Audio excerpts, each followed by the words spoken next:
Good day everyone, especially to you Sir Johnny. I am Ricky S. Lesbos Jr., taking the Bachelor of Science in Mining Engineering.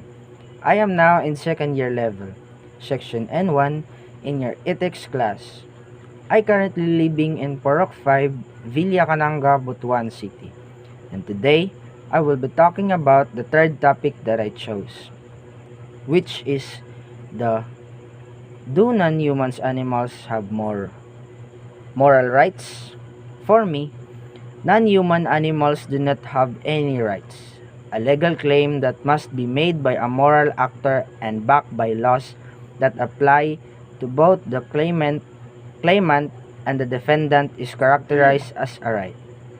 Animals cannot be considered to have rights, since the concept of rights is intrinsically human, and its underpinnings relate to the concept of a moral universe. Humans must treat animals fairly, just as chair cannot claim to have a dream.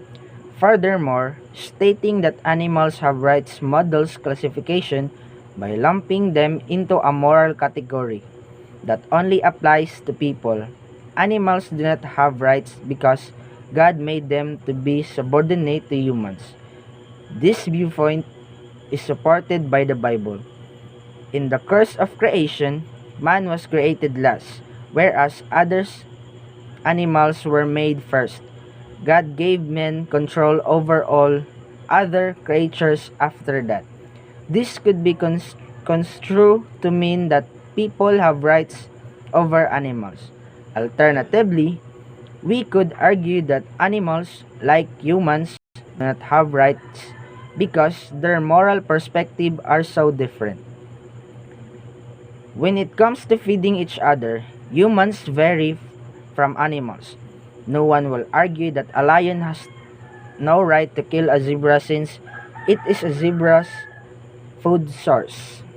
As a result, the highest moral outcome is rights animals such as lion and zebras are also amoral, which means that morality does not apply to them and that their behaviors can never be judged immoral.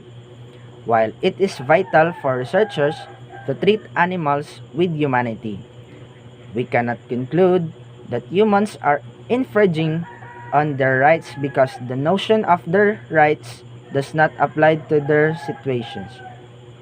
Nazi doctors, for example, used Jews as test subject for medical investigation a few years ago. This was obviously not a moral stance, as Jews have rights that should be protected. Several people feel that animals have rights similar to Jews, including the right to be excluded from medical research.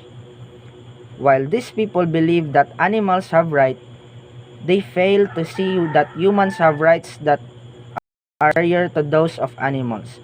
It also worth remembering that the polio vaccine was produced solely through animal testing.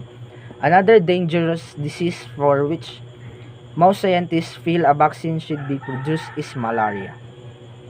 Various vaccines have been tested on animals, but none have proven them to be effective. This raises the ethical question of whether children or animals should be protected. Medical studies on humans, despite the fact that they are just trials, may have undesirable effects. It is cumbersome and even fatal to use children to test vaccines. As a result, the only viable possibilities are rats and monkeys.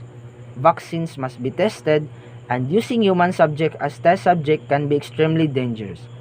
Animals, like children, have rights according to human rights campaigners.